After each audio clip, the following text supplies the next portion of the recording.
Welcome to Box of Chocolates, where you never know what you're going to get. Thank you for joining me for my review of The Woman in the Yard, which I was looking forward to for several reasons. I think the director, Jaume Collet-Serra, has made quite a few entertaining movies, and in the horror genre specifically, he made Orphan, which I really like, and the trailer actually kind of gave me the creeps. I don't usually watch trailers, and most I'll watch part of one, and for this I watched about half. I just saw the long shot of the woman being in the yard.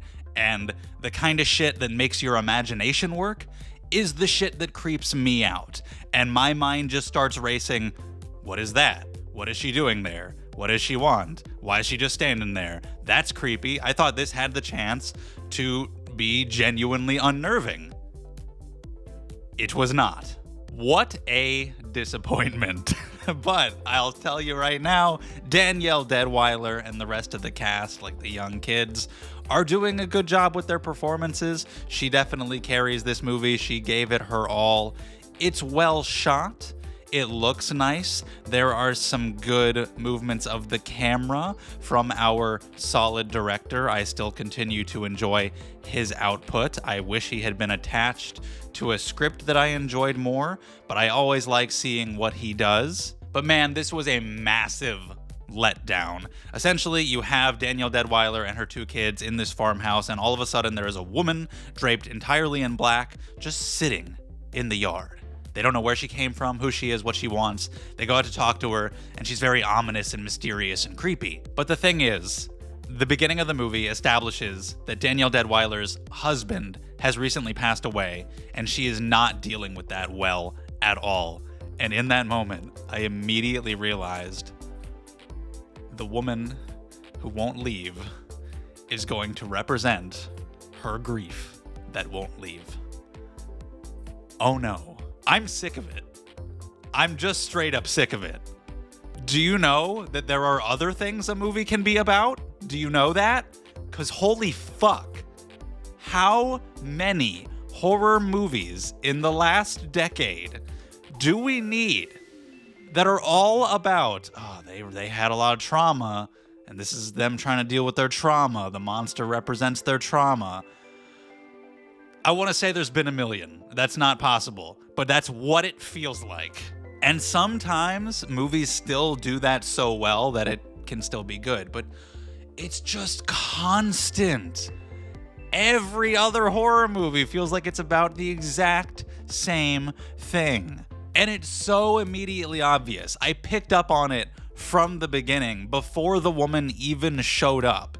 It's readily apparent to everyone exactly what she symbolizes. And as the movie goes on, you get more specifics, and it does expand on it in slightly more interesting ways. And I actually respect that this movie gets pretty dark. It deals with some real issues, and it's not afraid to make the main character unlikable. And it gets dark in ways that many people won't like.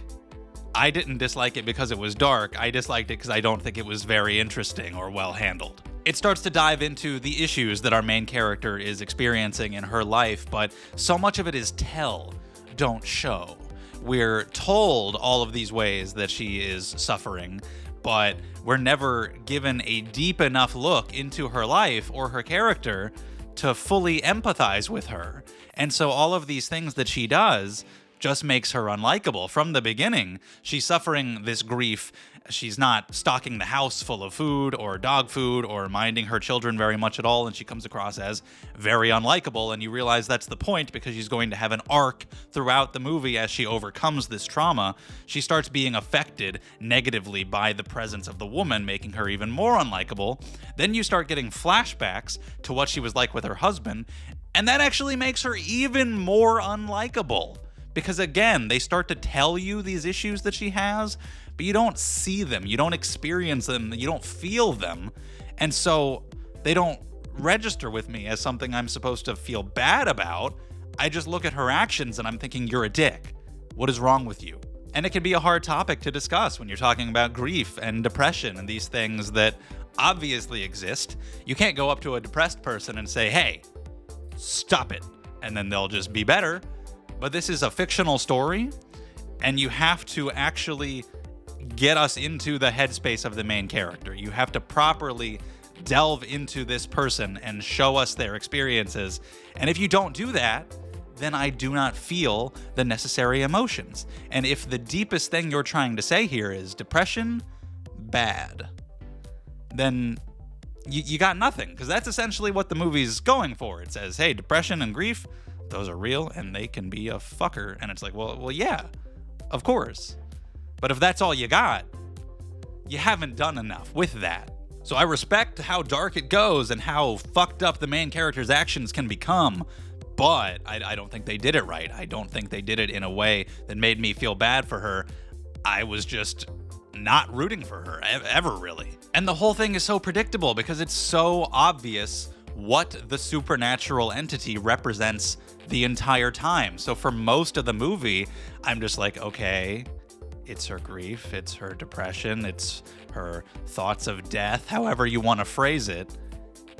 And there never really is much of an and. It's just so apparent from the start.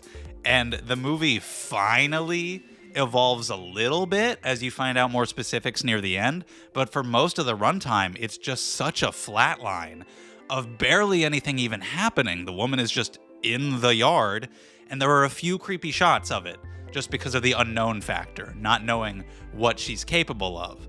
But the majority of the movie is them just in the house, and you just keep wondering, yep, still don't know what the woman's doing there, but it's so obvious what she represents metaphorically the whole time that I'm not engaged on a literal level. I'm not waiting for them to do like a Google search and figure out the explanation of the type of demon that this woman is called or something stupid like that. She's obviously metaphorical. And when that's so obvious from the beginning, and the entire movie just has these three characters trapped in a house with nothing happening, what is meant to engage me? What is meant to keep the momentum going? It's yet another cheap Blumhouse production. I don't know what is going on with them. They've always been hit and miss, but they had more hits than lately. They produced like 5 movies last year. One of them was good. So far this year, there's been Wolfman, and now this. What are you doing, Jason? What's going on? Now, the rest of this year, they have Drop and Mithrigan 2 and Black Phone 2. Maybe we could have some good stuff coming up. But it feels like quality control has gone completely out the window. Will it be cheap to make? That is the one and only question. It feels so similar to other Blumhouse movies in that regard. It's more ambitious in certain ways. It deals with some real-life issues, and that's commendable to a degree. But it's another one of those one location, very small cast. It's about the same fucking themes that every other horror movie is about, so it couldn't have taken that long to write the script, to be perfectly honest. So it's quick and easy to get done, and that's what they care about, so they pumped it out. It's PG-13. There are no good scares. It's just jump scares. They're lame. There is no real creep factor at all. There's no tension because it's so obvious from the beginning. It's just the same old Blumhouse shit, and I thought it had the potential to be better because you have a solid director attached this time, and he does what he can. But things have to change over there. What are you doing? I don't know if this one's going to make money. Their movies often do because they're cheap to make, but I haven't heard much conversation about this one. We need to instill some change in Blumhouse. You can't just keep getting away with it. Like, it's better than Night Swim, it's better than Imaginary. But man, is that saying much? When you get into the logistics of what the woman in the yard is capable of doing in relation to the fact that she's obviously a metaphor for depression and grief, it's like, oh, this doesn't really make any sense. I mean, you can just make her do whatever you want, I guess. Like, that's hardly my biggest issue with the movie, but when she starts manipulating shadows and like moving things with her mind and stuff, it's like, okay, what does that have to do with the fact that she represents these things? It's just, like, you could just make her a supernatural entity who can do whatever she wants. Okay, whatever. So even on the literal level, the movie kind of started to lose me after a while. So trauma is a very understandable theme to explore in horror, and you don't have to stop doing it entirely. But these movies where the monster represents trauma, stop. We've done it. The Babadook did it. That was enough. Like, that was enough. We didn't even need any more after that. There was this movie a couple years ago called Relic, and there's this like supernatural black goo or something that is the evil entity in the house, and the grandma has dementia. And so the moment I started the movie, I was like, oh, the evil represents dementia. Okay, what else you got? Nothing. Absolutely nothing. You just have a theme, you tack on some vague horror imagery, and you call it a day. And it's like, it's not fucking good enough, man. Tell a story, Jason. Not that you're a writer, but get your shit together. And the last couple shots, so unnecessary. Like, the movie wrapped up predictably. I was bored. Despite it being less than 90 minutes, I was bored. It felt like it was dragging. And then the last couple shots, just so unnecessary. Felt like they were just trying to do more horror cliches where things wrap up, and then they throw in one final little thing that makes you go, oh, but what about this? We're going to make you leave with some questions. And it's like, you haven't earned that. Stop it. Don't try to be cute. This was disappointing as hell, man. 1.5 out of 5. I thought this could give me some genuinely creepy vibes. What a shit show. Did not have a good time. But that's all I have to say about that. Leave your thoughts on The Woman in the Yard down in the comments, whether you agree or you disagree. I gave my thoughts on Twitter, and one guy immediately told me that I was wrong. I'm wrong. That's how opinions work. I'm wrong.